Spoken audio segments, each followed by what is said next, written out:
Ideal Friends, hari ini kembali lagi di podcast Ideal Tata dan hari ini saya kedatangan bintang tamu yang sangat spesial bernama Pak Tio. Mungkin nanti kita akan perkenalan secara singkat nama lengkap beliau siapa dan backgroundnya sebagai apa nih supaya teman-teman dapat gambaran lebih jelasnya. Silakan Pak Tio.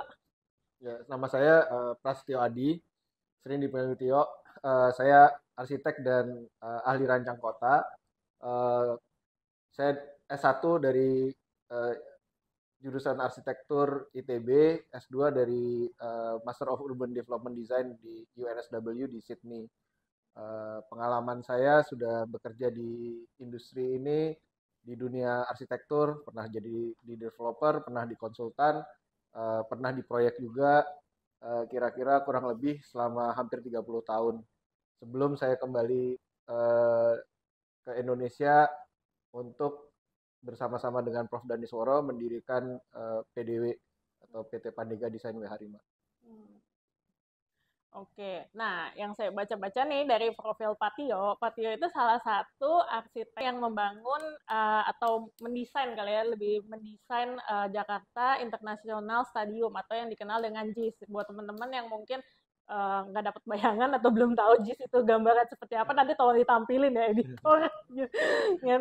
Gimana Pak, maksudnya perasaannya ketika dapat kepercayaan nih untuk merancangkan desain JIS ini Pak? Ya, sebagai seorang arsitek, tentu saya bangga ya bisa meneruskan sebenarnya. Karena awalnya itu dari Sayembara Design Competition yang diselenggarakan oleh IAI Jakarta dan Dinas Olahraga DKI. Kami menjadi pemenangnya. Kemudian apa namanya? Pada setelah berhenti lama pada tahun 2018, kami diminta untuk meneruskan dengan banyak perubahan gitu. Jadi tentu senang gitu ya, bangga dan nggak nyangka juga sebenarnya bisa dipakai untuk pertandingan internasional walaupun sudah dibuat standarnya untuk standar pertandingan kompetisi internasional. Hmm. Sebenarnya lebih disasar untuk tim lokal karena Jakarta sendiri sejak Stadion Menteng pindah ke Lebak Bulus, kemudian Lebak Bulus dipakai untuk depo MRT sudah tidak punya stadion khusus untuk tim Jakarta gitu. Jadi ini khususnya untuk itu dengan standar yang paling baru dari FIFA ya, dari PSSI maupun FIFA. Hmm. Dari filosofi bangunan JIS sendiri, mungkin boleh diceritakan gitu, ada mengambil dari inspirasi desain tuh dari apa sih gitu, dan kenapa menggunakan filosofi tersebut gitu. Nah, yang sering apa namanya terlewat sebenarnya kawasan JIS di Danau Sunter ini awalnya adalah taman. Jadi ada kawasan 70 hektar, ada kawasan tamannya sekitar 40-an hektar, kemudian ada danaunya gitu. Nah, yang dipakai untuk JIS sendiri itu kurang lebih 22 lebih hektar lah. Eh, jadi konsep utamanya sebenarnya mengembalikan eh, kawasan ini sebagai taman.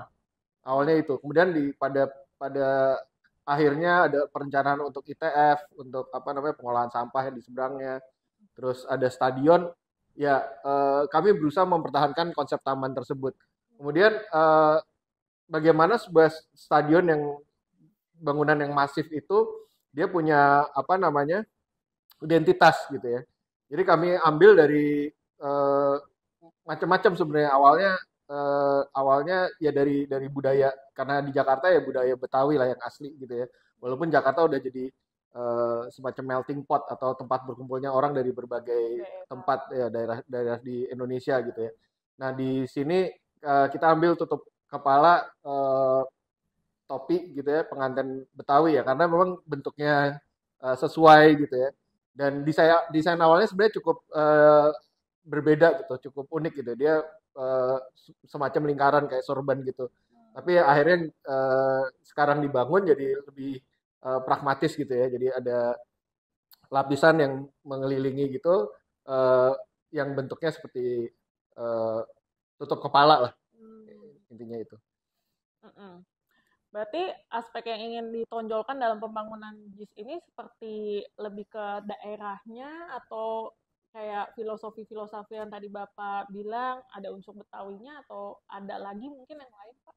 Oh, kalau untuk stadionnya sendiri yang fungsi utamanya itu yang harus dipenuhi dulu standarnya. Mm-mm. Jadi standar PSSI karena Mm-mm. nasional, kemudian standar FIFA. Mm-mm. Maka dari itu mendapatkan lampu hijau dari FIFA untuk menyelenggarakan Piala Dunia U17 kan. Mm-mm. Tapi belum tentu dia tentu untuk Piala Dunia yang lebih besar gitu ya.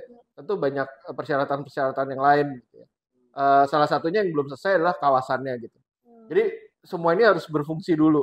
Nah, salah satu yang menariknya ini lokasi yang ada ini sangat dekat dengan jalur kereta api sebenarnya. Jadi Mm-mm. apabila dibutuhkan kan di berita tuh intinya aksesnya kurang, parkirnya kurang, karena emang tidak mungkin lah ya kalau kita hitung dia perlu 20 dengan 80.000 penonton paling enggak dia butuh 20.000 parkir mobil. 20.000 parkir mobil itu setara dengan 60 hektar, sedangkan site-nya aja segitu gitu, cuman 30 hektar efektif gitu. Jadi nggak mungkin lah kita memenuhi untuk orang yang naik kendaraan pribadi. Itu baru tempat parkir di tempatnya, belum lagi jalannya, karena jalannya kan hanya terbuka di beberapa sisi. Mm-mm. Nah, fungsi-fungsi seperti itu yang menurut saya jauh lebih penting daripada simbolisme. Simbolisme juga sama-sama penting karena identitas gitu ya. Karena ini kan bangunan publik, dia bukan bangunan pribadi. Mm-mm. Jadi tidak hanya apa namanya pejabat kepala daerah yang ikut apa namanya bangga, tapi juga harusnya seluruh paling nggak seluruh warga Jakarta kalau bisa ya seluruh Indonesia gitu ya. Jadi satu bangunan yang unik gitu.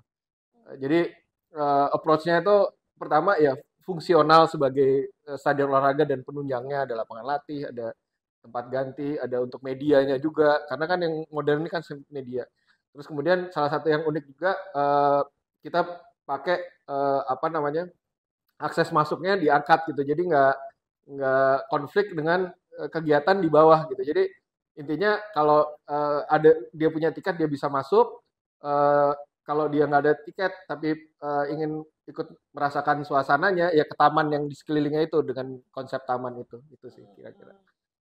Berarti kalau yang kayak masalah-masalah tadi ya Pak ya, yang sedikit Pak Tio juga agak singgung gitu. Kayak misalnya kan harusnya dengan kapasitas, kalau yang saya baca-baca 82.000 orang ya Hmm. harusnya kurang lebih Hmm. yang bisa ditampung di Stadion JIS itu. Tapi kan masih ada masalah di mana kayak tempat parkirnya berarti Ya. cuma hanya setengahnya. Apakah sampai sekarang tuh udah ada solusinya atau masih dalam tahap pengembangan atau seperti apa ya Pak? Solusinya sebenarnya jalur kereta api itu. Kemudian pemerintah daerah juga sudah menghubungkan dengan Transjakarta di Oh ya sisi ya. satunya. Rencananya nanti ada MRT, ada LRT di rencana kota ya. Hmm. Tapi kan jangka panjang. Yang sekarang udah tersedia ya sebenarnya lagi dibangun juga stasiun itu gitu. Hmm. Di sisi lain 80.000 itu juga beda dengan yang kami kerjakan tahun eh, 2010. Awalnya lahan ini eh, daya dukung untuk kapasitas stadion sendiri sebenarnya lebih kecil, separohnya kira-kira ya 40 sampai 50 ribu gitu ya. Dengan lebih kecil tentu segala macam apa namanya sarana prasarana pendukungnya juga bebannya menurun. Tapi kemudian diputuskan untuk membesar, eh, ya upaya pemerintah atau prasarana yang harus dibuat ya jadi akan lebih banyak gitu.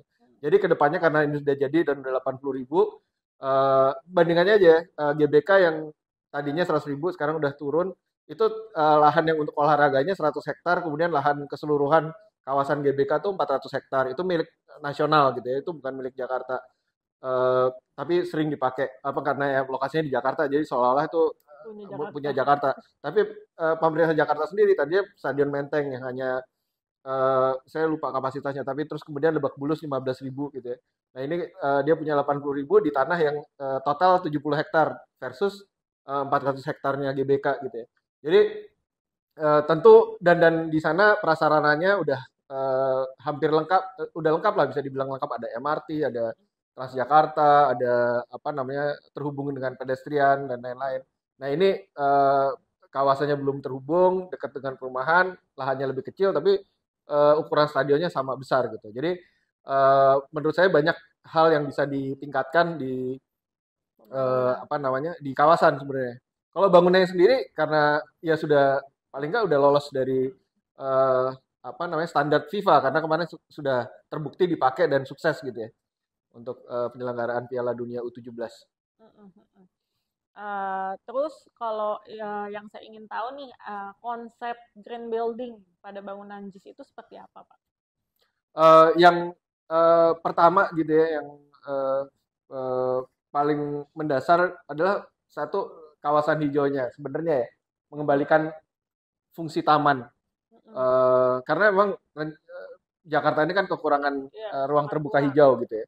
Nah, lapangan sepak bola sendiri karena dia punya standar khusus, dia walaupun hijau gitu ya, walaupun rumput dan lain-lain, tapi dia seperti mirip sebenarnya sama lapangan golf. Dia agak apa namanya, bisa dibilang hijau, bisa dibilang enggak. Tapi justru sebenarnya fokusnya ke sekelilingnya, taman sekelilingnya, penghijauan sekelilingnya.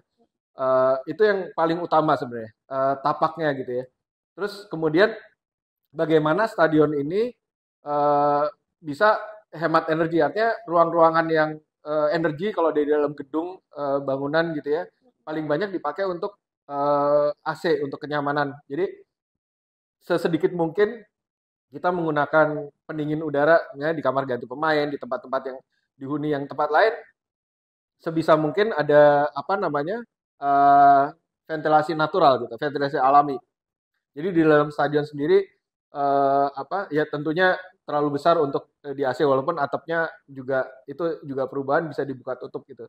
Jadi mengandalkan sebanyak mungkin penghawaan alami gitu. Alam. Kemudian yang berikutnya juga kelistrikan lampu dan lain-lain gitu. Banyak ruang-ruang yang masih bisa dipakai untuk nantinya, rencananya ini ke jangka panjangnya, untuk entah ada museum sepak bola, karena di bawah tempat duduk itu kan luas gitu ya. Kemudian ada area komersialnya supaya stadion tersebut hidup juga di sepanjang tahun gitu, nggak hanya Buat main ada bola event aja gitu. gitu. Iya, dan tidak hanya untuk main bola, jadi bisa untuk pertunjukan, bisa untuk apa namanya, event-event yang lain, atau bahkan lapangan, karena lapangan sepak bola yang standar internasional itu dia nggak boleh tiap hari dipakai, seminggu paling maksimal sekali dua kali lah. Itu udah sangat apa namanya, dia harus, rumputnya harus dipiara, kemudian drainasenya segala macam gitu. Tapi kan di luarnya masih bisa dipakai gitu untuk kegiatan publik, begitu nggak ada pertandingan, sekeliling ring stadionnya bisa dipakai, daerah bawahnya bisa dipakai gitu. Jadi itu salah satunya. Kemudian di atapnya juga kita udah pasang solar panel sampai dengan 5% dari kapasitas gitu. Itu eh, atapnya masih bisa dipasang solar panel 4 kali lipat, 5 kali lipat lagi karena luas kan. Eh, dan karena tadi atap metal yang dipakai ya fleksibel gitu loh, untuk diklip, dipasang gitu tanpa merusak atapnya gitu. Jadi sekarang baru kapasitas solar panelnya, eh, solar PV-nya baru 5% dari kebutuhan daya listrik gitu ya, dari total kebutuhan daya listrik. Nah itu sebenarnya kalau diaktifkan ya dia bisa melistriki kegiatan sehari-hari di luar pertandingan gitu. Begitu pertandingan tentu harus pakai listrik yang lebih besar gitu. Itu fitur-fitur, salah satu fitur-fitur utama.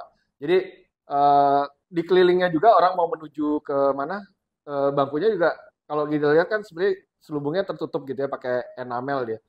Eh, tapi sebenarnya dia perforated gitu ya, berlubang gitu. Jadi tetap ada ventilasi gitu di koridor-koridor tersebut.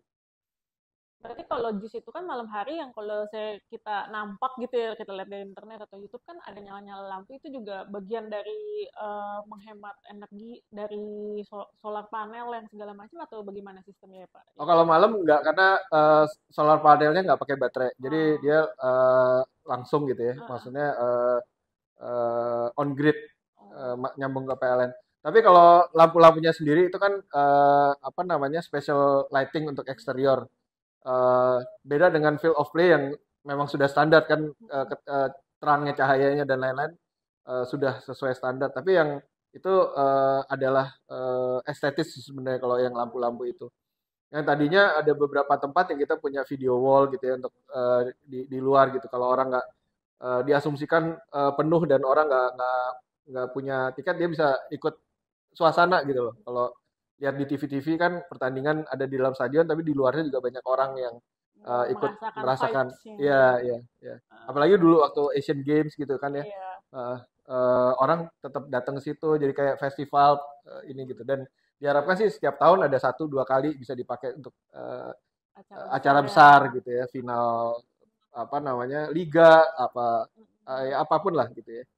Mm-mm, mm-mm. Mungkin ada keunikan lain dari JIS yang bisa Bapak ceritakan atau dari fasad atau dari fungsi atau apa yang Bapak ingin ceritakan lebih lanjut? Sebenarnya di situ ada satu potensi juga dari pengelola Jakarta International Stadium ini untuk bawa orang ke atap gitu yang tadinya dibilang jogging track tapi sebenarnya itu viewing platform gitu ya. Jadi orang bisa ngelihat ke arah utara gitu lewat apa ke arah Ancol, kelihatan laut cukup tinggi karena eh, seperti bangunan eh, berapa ya? Hampir 20 lantai lah, 18 kalau di atap stadion gitu ya. Jadi dia bisa keliling 360 derajat karena di sini nggak ada bangunan tinggi, dia bisa lihat ke selatan. Kalau lagi cerah kelihatan ke pegunungan gitu ke selatan, kemudian ke barat ke timur gitu tanpa gangguan. Itu satu fitur unik juga yang tadinya untuk jogging track sih saya nggak menyarankan ya. Kemudian juga di sini ada corporate box gitu ada saya tepatnya saya lupa ada 50-an ya corporate box di barat dan timur gitu itu yang sebenarnya bisa mendanai stadion ini kalau emang udah hidup dan udah disewa oleh tim lokal gitu ya tim profesional dia bisa dipakai oleh sponsor-sponsor yang kemarin juga udah dipakai untuk Royal Box-nya jadi tapi ada beberapa kursi ya kalau kalau di luar negeri itu udah jadi hal yang umum ya dijual ke satu perusahaan gitu ya misalnya ideal beli satu box gitu tiap kali ada pertandingan ya dia bisa kasih tiketnya ke customernya gitu terus bisa nonton terus ada hospitality-nya ada apa kopi teh ada snack itu ada ruangan khusus terus kursinya juga khusus gitu ya. Itu salah satu hal yang agak berbeda lah GBK juga udah punya setelah direnovasi terus kalau nggak salah Gelora Sriwijaya yang di Palembang juga punya gitu ya. Kemudian juga yang konkos itu sebenarnya kan sekarang baru difungsikan satu ke arah barat ya. Masih ada lagi ke arah timur yang nantinya terhubung sama taman. Kemudian yang sebenarnya direncanakan awalnya sebelum ada kereta api, sebelum ada MRT atau LRT, ya itu bisa jadi tempat orang untuk apa penonton yang tim tim lawan gitu, pakai bus, pakai apa di situ gitu. Jadi sebenarnya udah konsentrasi massanya langsung dipecah dua karena masalah security juga dan bagaimana sebenarnya memecah massa yang keluar misalnya dipakai maksimum 80.000 ke berbagai sudut gitu. Nah karena lahannya terbatas, kita bagi dua yang besar, kemudian mungkin juga bisa ke utara, tapi nggak terlalu banyak orang yang jalan kaki gitu. Sekarang lagi dibangun jembatan, stasiun, kemudian yang ke arah timur sebenarnya udah ada rem ke arah timur, tinggal yang di timurnya itu prasarana dan sarananya Pemprov DKI bisa ditingkatkan di situ. Berarti di sini juga kayak masih proyek jangka panjang lah ya Pak untuk sekitar-sekitarannya kayak fasilitas-fasilitas yang tadi Bapak ceritain ya gitu. Ya, secara kawasan harus banyak yang apa namanya ditingkatkan lah untuk supaya tadi daya dukungnya bisa tercapai gitu ya. Nah, pertanyaan selanjutnya nih Pak, tantangan dalam membangun stadion, apalagi untuk skala sampai bisa masuk nih, JIS sampai bisa ikutan Piala Dunia itu seperti apa sih Pak tantangannya dalam membuat rancangan JIS gitu?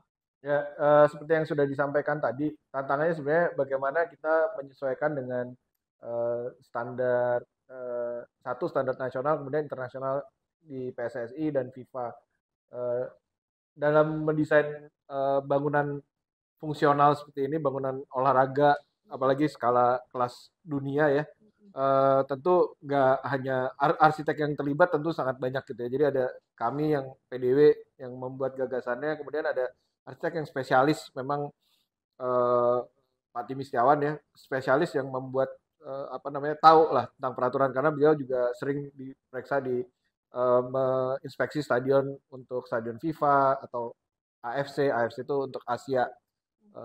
Dan juga beliau ikut dalam komite untuk bangunannya di PSSI gitu itu salah satu ininya gitu ya apa tenaga ahlinya belum lagi yang masalah drainase lapangan pencahayaan jadi walaupun kelihatannya simple gitu tapi tingkat kerumitannya sangat tinggi gitu. Karena lagi-lagi standar yang dipakai tentu lebih lebih tinggi daripada hanya bikin lapangan sepak bola biasa gitu. Dia kalau hujan harus cepat genangan, bukannya nggak boleh basah, tapi nggak boleh ada genangan gitu ya. Jadi cepat surut airnya. Kemudian pakai sistem penyiraman tanamannya, jenis rumputnya, penontonnya. Jadi kalau salah satu standar yang kami ikuti adalah di kursi manapun tidak ada orang yang terhalang gitu dari empat sudut. Jadi hitungannya gitu. Belum lagi bagaimana menyediakan eh, tempat untuk media. Tadi penonton udah ya, media. Kemudian pemainnya sendiri dipisahkan. Ini salah satu stadion yang kemarin sempat jadi masalah itu kan akses pemain. Jadi ini aksesnya emang eksklusif sebenarnya gitu. Masalahnya ada bis yang lebih besar nggak bisa naik, tapi sebenarnya bis yang standar bisa gitu. Akhirnya solusinya dikasih akses lah dari tempat bis berhenti. Tapi itu juga masih terpisah antara pemain dan orang-orang yang nggak berkaitan gitu ya. Jadi ruang media pun pemain datang dari ruang ganti, kemudian dari area yang steril, wartawan dari sisi satu lagi. Kemudian di mana wartawan sama pemain bisa eh, ketemu gitu, emang ada mix zone istilahnya ya. Terus kemudian ruang ganti pemain standarnya juga udah internasional gitu. Nggak cuma shower sama toilet sama ruang duduk, tapi juga ada tempat treatment kalau kalau apa namanya kalau cedera, terus ada tempat untuk pemanasan, pendinginan setelah pertandingan gitu ya. Terus ada tempat pemanasan indoor yang nggak kelihatan lah ya di TV atau di ini sehari-hari gitu.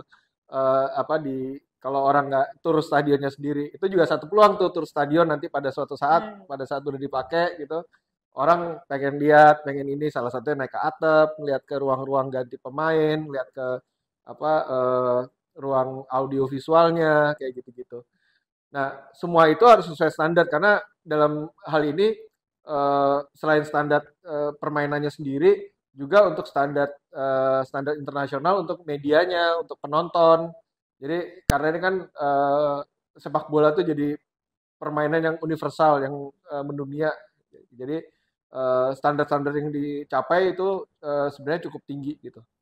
Itu yang membuat merancang stadion seperti ini agak lebih rumit gitu.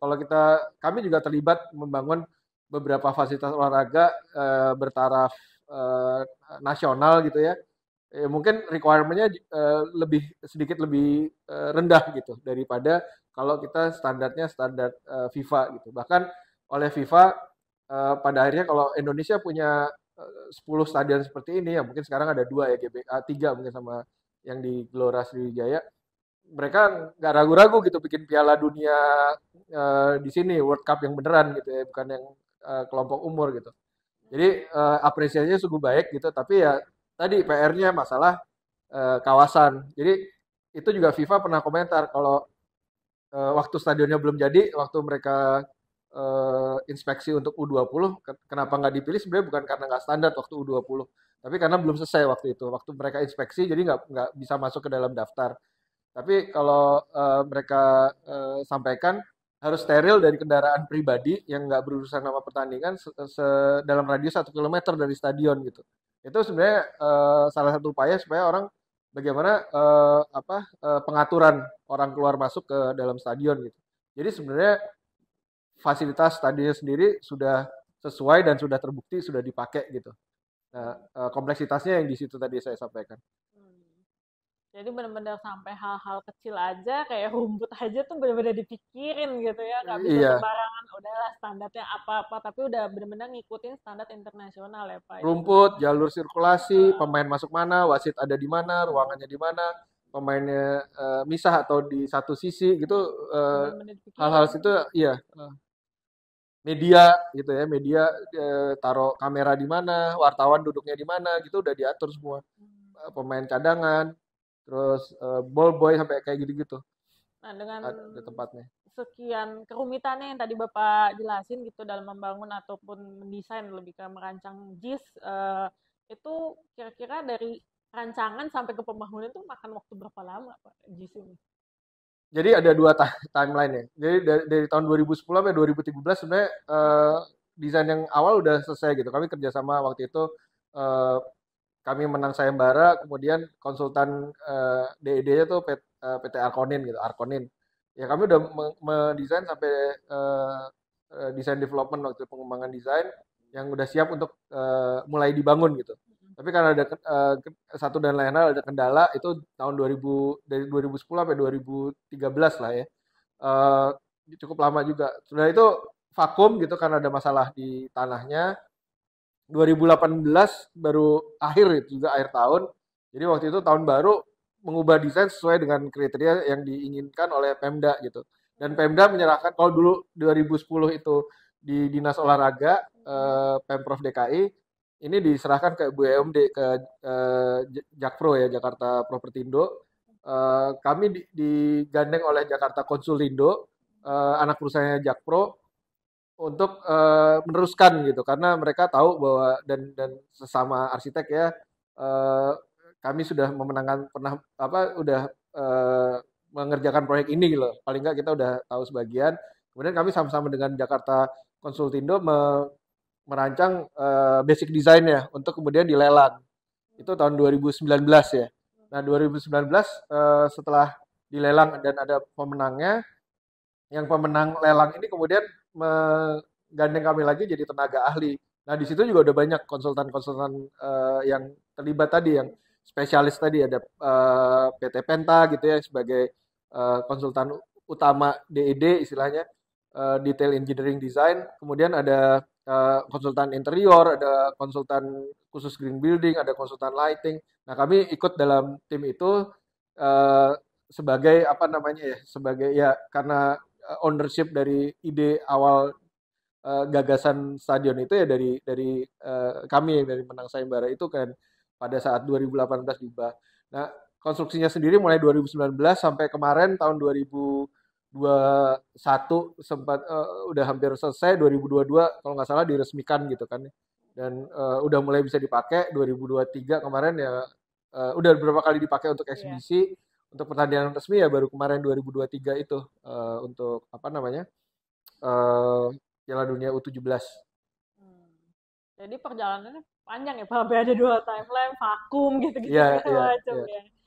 Ya Eh, total-total 13 tahun ya, 12 tahun, 13 tahun. Sampai terrealisasi Eh, dari sebuah eh, desain sampai jadi ya. bangunannya di sekarang. Tapi kalau konstruksinya sendiri terhitung cepat sih, apalagi kena COVID, apa lewatin COVID kan, Iya, iya. 2019 baru 1 tahun ada COVID itu juga sempat ini, jadi perjuangan KSO lah ya, Wika Gedung, Jaya Konstruksi dan PP itu sangat ini ya, yang leadernya Wika Gedung ya.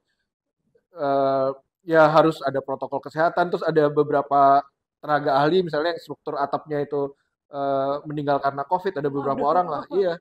banyak Jadi cerita behind the harus scene. punya iya dan itu kan strukturnya juga bukan struktur yang biasa. Kemudian karena waktu juga, oh ya ini salah satu yang unik yang saya kelewat, tapi bukan dari sisi arsitektur tapi dari struktur gitu. Oh, Atapnya tuh dirakit di bawah. Biasanya kalau stadion tuh strukturnya naik dulu, terus kemudian atapnya ditaruh di atas pakai crane dan lain-lain. Kalau ini atapnya dirakit di bawah, oh, diangkat, kemudian diletakkan gitu. Itu unsur apa namanya margin of error-nya kecil gitu ya. Jadi harus apa namanya eh, pas lagi ngangkat itu berapa hari gitu ya saya lupa.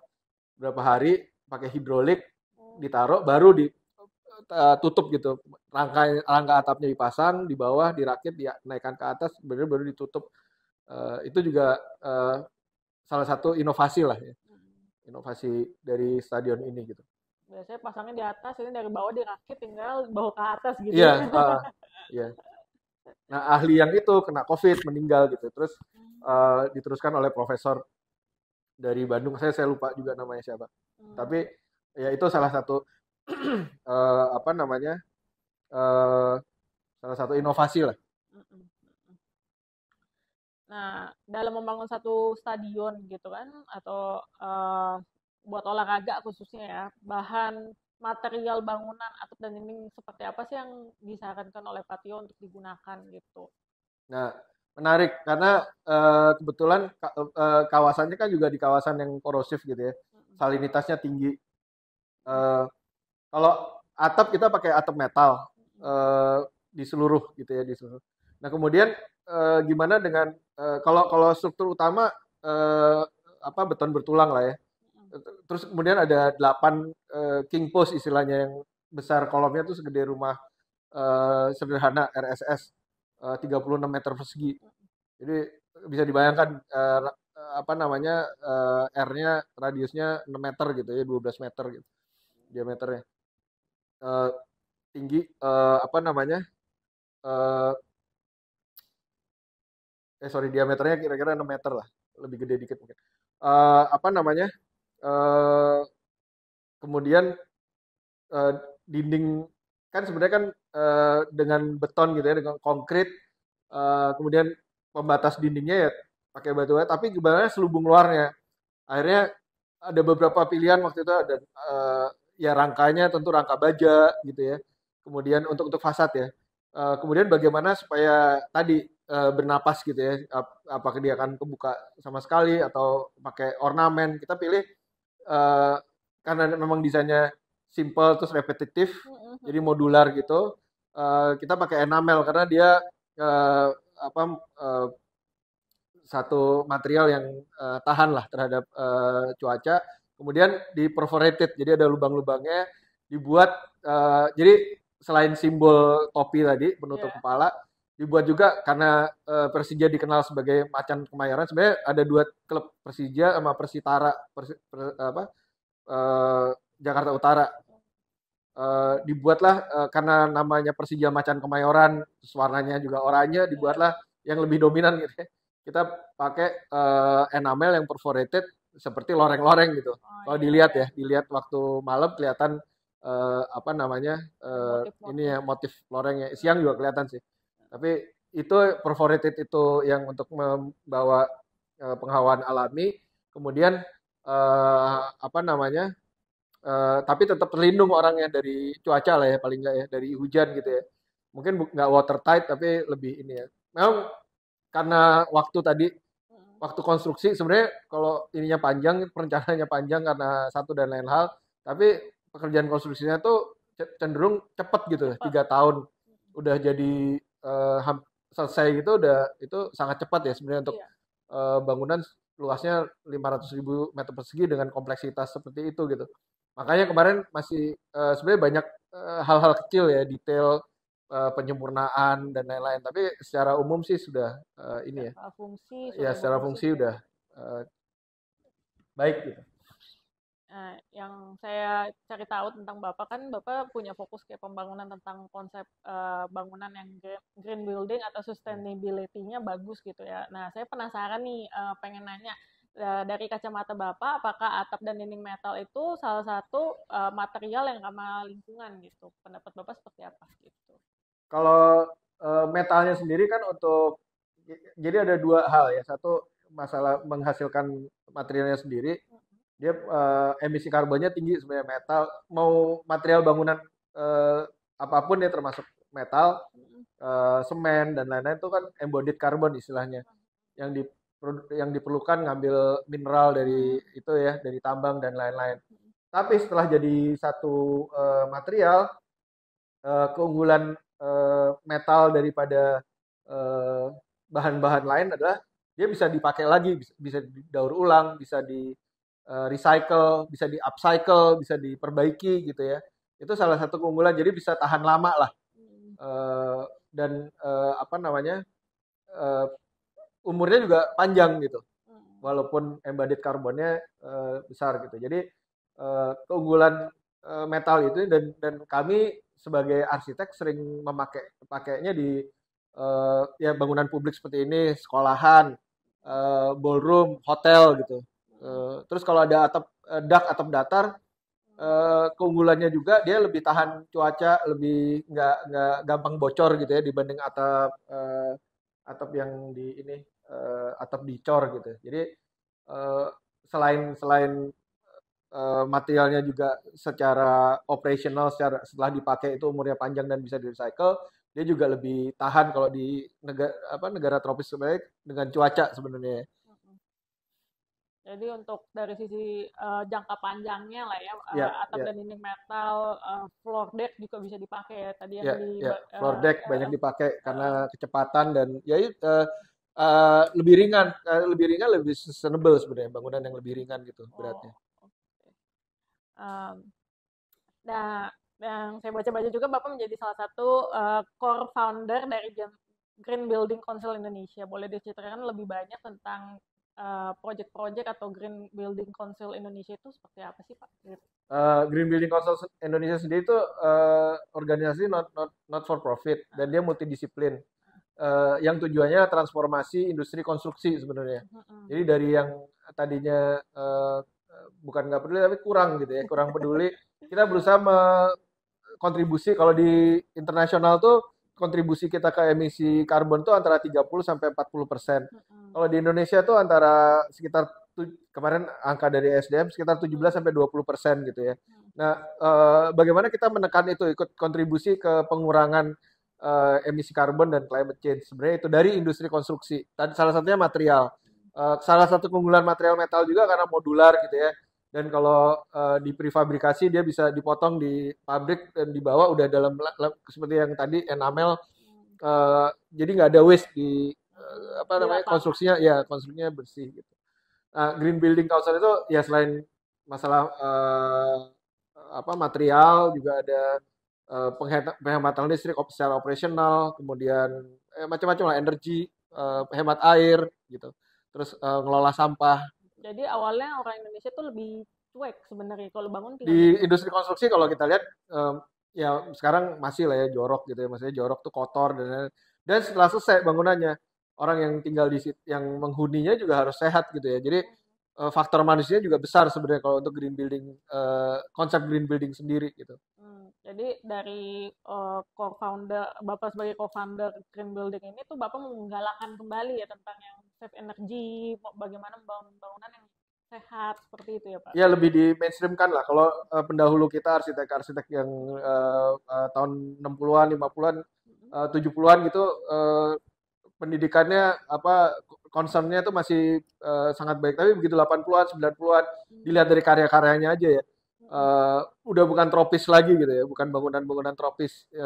Kemudian terbukti waktu pandemi bangunan-bangunan eh, yang dengan menggunakan konsep green building ini ya sebenarnya jauh lebih sehat untuk dihuni gitu ya, untuk ya di office apa kantor dipakai, rumah tinggal karena ventilasinya, karena orang kan akhirnya karena pandemi dia di dalam ruangan gitu ya. Nah kalau dia nggak dapet sinar matahari kan kita ini kan berjemur terus apa namanya Susah. tadi susah kan kalau misalnya dia konsepnya nggak sustainable gitu. Mayoritas proyek yang Bapak tangani itu lebih ke konsep industrial atau residensial gitu. Boleh diceritakan mungkin pengalaman gitu. Oh, kalau kami kan ini kami apa namanya di PDW itu ada architecture and urban design planning gitu ya. Jadi kebanyakan klien-klien kami ya corporate, kemudian proyek-proyeknya juga komersial gitu. Komersial tuh kantor, perkantoran, mixed use, residentialnya apartemen gitu. Tapi juga ada yang master planning yang kayak kawasan perumahan, cluster. Kami juga mengerjakan itu. Terus hospitality, hotel gitu. Baik resort maupun bisnis hotel. Jadi variasinya sih cukup banyak. Kami juga ada sekarang ada proyek yang sedang dikerjakan di luar negeri gitu ya, di Kamboja. Kami pernah proyek udah selesai juga di Timur Tengah, di Oman, dan tempat-tempat lain Timur Leste gitu untuk planning. Eh, jadi jenis dan lokasi proyek yang berbeda-beda gitu, dari bikin jetty, pelabuhan, taman gitu sampai ke bangunan-bangunan berskala besar. Berarti banyak sekali lah ya Pak, cukup banyak lah ya Bapak pegang proyek yang bermacam-macam gitu. Ada nggak sih proyek yang benar-benar paling berkesan, yang membekas banget ketika selama Pak Tio tuh berkarir gitu? Ya ada beberapa sih ya, saat yang apa namanya selain JIS ini ya, jadi ya kebetulan jadi sorotan juga, ada Iya. kontroversial. Eh, Sekarang kami lagi mengerjakan ada klien kami yang eh, membuat pemberdayaan satu desa pakai, karena dia nggak terhubung dengan PLN, dengan listrik secara independen, kemudian ada industrinya, kemudian ada solar panelnya, jadi desa itu mandiri listrik tapi juga ada industrinya. Terus kami bikin ya satu kawasan lah eh, yang sudah hampir setahun ini kami kerjakan gitu ya. Terus membantu juga, ini materialnya juga beda, dengan kayu kelapa, sebuah pesantren membangun kembali masjidnya yang karena gempa tahun 2018 itu cukup berkesan. Kalau gedung-gedung kantor ada di Kuningan, Grand Rubina itu konsepnya agak beda gitu ya, lebih eh, pro ke pejalan kaki gitu. Jadi aksesnya bukan hanya dengan kendaraan bermotor justru lewat belakang. Yang kawasannya justru orang jalan kaki bisa masuk dengan cukup leluasa. Kemudian sebenarnya kami juga terlibat di renovasi eh, apa namanya pacuan kuda yang kemudian jadi equestrian Jakarta International Equestrian Pulau Mas gitu ya. Eh, itu juga waktu untuk Asian Games waktu itu. Jadi tahun 2018 selesai 2017 dan sudah dipakai di Asian Games dan sesuai juga dengan standar eh, berkuda equestrian tunggang serasi ya. Gitu. Jadi itu buat kami sih cukup berkesan proyek-proyek seperti itu ya. Selain proyek-proyek bangunan paling tinggi di Jakarta walaupun belum dibangun, sekarang kami sedang merancang juga bangunan 60 lantai gitu. Eh, Mixed use kantor dan residential di Kuningan gitu. Tadi kan Pak Tio udah cerita nih perjalanannya sudah 30 tahun menjadi seorang arsitek gitu ya. Mungkin apa sih yang memotivasi Bapak sampai sejauh ini gitu bertahan dan terus berkarya dengan baik gitu dalam dunia rancang merancang gitu yang menghasilkan desain arsitektur yang bagus gitu. Ya, ya pertama-tama sebenarnya eh, jadi seorang arsitek itu ide karyanya, kreativitas kita kan mix antara technical sama seni sama art gitu ya. Bisa dibangun itu salah satu yang memuaskan dan yang terpenting sebenarnya berguna gitu untuk orang banyak. Dan eh, kebutuhan arsitek di Indonesia harusnya lebih dari ini gitu. Kalau sekarang arsitek kebanyakan untuk orang yang bisa bayar arsitek fee-nya gitu. Tapi sebenarnya lebih luas lagi seperti yang tadi saya sampaikan, proyek-proyek yang berkesan salah satunya tadi saya belum sebutkan, ya bikin trotoar, cuma sesimpel bikin trotoar, tapi kami yang pertama kali bikin konsep sama ada apa namanya PSUD dari Bandung dan PDW membuat konsep pedestrian yang sekarang jadi ada di mana-mana gitu dan bisa diteruskan juga sama orang lain, kenapa enggak gitu. Tapi apa namanya pengaruh arsitek di dalam gedung maupun di lingkungan binaan kita sebutnya built environment itu sangat besar dan rewarding sekali gitu ya. Belum lagi kalau karya-karya diapresiasi oleh orang banyak, ya dari karya kontroversial maupun karya yang diapresiasi yang membantu gitu ya. Kami juga banyak melakukan CSR tadi yang ke apa namanya bencana, kemudian di pedalaman gitu ikut kontribusi. Selain juga karya-karya yang ada di pusat kota bikin sesuatu inovasi gitu. Jadi arsitek tuh nggak hanya selalu melulu bikin satu tipe bangunan gitu, tapi tiap selesai proyek ya bisa jangka waktu 3 bulan, 6 bulan, bisa tahunan sampai 4 tahun tadi eh, menghasilkan satu karya yang dinikmati orang banyak dan memberikan kontribusi positif gitu. Kalau enggak ya mendingan enggak berkarya gitu. Jangan sampai dia justru merusak lingkungan dalam arti kawasannya gitu. Menjadi bangunan yang angkuh atau jadi bangunan yang malah merusak gitu ya. Jadi jadi arsitek itu adalah rewarding profession gitu ya. Arsitek itu bukan hanya kerjaan tapi profesi gitu ya. Kita eh, geluti sehari-hari dan eh, banyak inovasi yang bisa dilakukan gitu dalam bidang arsitektur. Mungkin yang di highlight tuh kayak bukan sekedar tentang bisa dibayar berapa gitu atau uangnya gitu, tapi bagaimana itu berguna dan memberikan manfaat yang baik Ya, ya Pak ya. Kalau yang ya fee tentu kita perlu gitu iya, ya, tetap karena ini profesi gitu ya, heeh, karena jasa kan.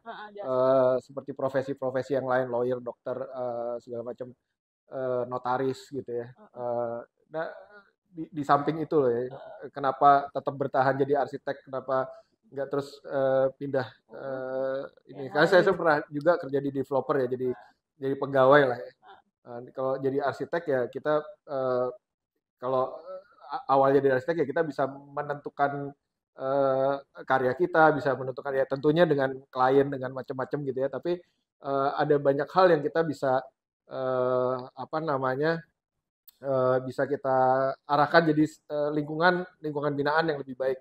hmm, em, ini kan pasti pendengar Ideal Friends nih ada juga nih mungkin arsitek yang masih muda, generasi-generasi yang jauh di bawah Patio gitu. Mungkin ada motivasi gitu ya, maksudnya untuk disampaikan gitu supaya mereka ketika mendengarkan tuh bisa dikuatkan gitu atau seperti apa gitu Pak. Ya, ya untuk arsitek yang baru mulai berkarir atau mid career gitu ya, dunia tuh berubah sangat cepat gitu. Dari saya pertama kali sekolah sampai sekolah sekolah arsitektur, kemudian rancang kota, sudah eksponensial lah perubahannya, terutama di era digital. Jadi jangan kata kuncinya sebenarnya inovasi sama kolaborasi. Jadi dalam berkarya itu kita nggak bisa berdiri sendiri lah. Banyak hal-hal yang ya seperti dengan building supplier, dengan engineer, dengan ahli struktur, ahli ME, dengan macam-macam profesi gitu. Itu kolaborasi. Dan jangan lupa berinovasi juga karena dunia berkembangnya itu cepat. Waktu saya mulai mulai berkarir, orang masih komunikasi lewat fax. Sekarang orang fax mungkin udah nggak tahu fax itu apa gitu. Masih berkomunikasi lewat mau komunikasi juga susah. Sekarang udah macam-macam lah. Jadi kuncinya itu kolaborasi, itu salah satu paling penting, dan inovasi gitu. Kalau kita punya inovasi tentu akan berinovasi tentu semangatnya akan makin tinggi itu. Inovasi dalam berkarya dalam bidang arsitektur tentunya. Kira-kira itu. Oke. Baik Mbak Tio, makasih untuk sesi podcast telah hadir datang sebagai gastarnya hari ini di podcast Makasih udah Ideal. diundang juga. Kita dari tim Ideal seperti biasa ada memberikan oleh-oleh buat Pak Tio. Mohon diterima dengan senang hati ya Pak. Iya, terima kasih. Oke, closing statement-nya hari ini. Jadi buat teman-teman semua, ingat kalau mau menggunakan atap dan dinding metal, cari yang berkualitas, pasti gunakan barang-barang tuh yang high quality-nya bagus gitu. Salah satu produk-produk yang kami jual tuh bisa teman-teman lihat sendiri di www.idealtata.co.id. Jadi bisa lihat dari websitenya ataupun sosial media kita. Jadi atap metal pasti ideal. See you di podcast selanjutnya. Bye-bye.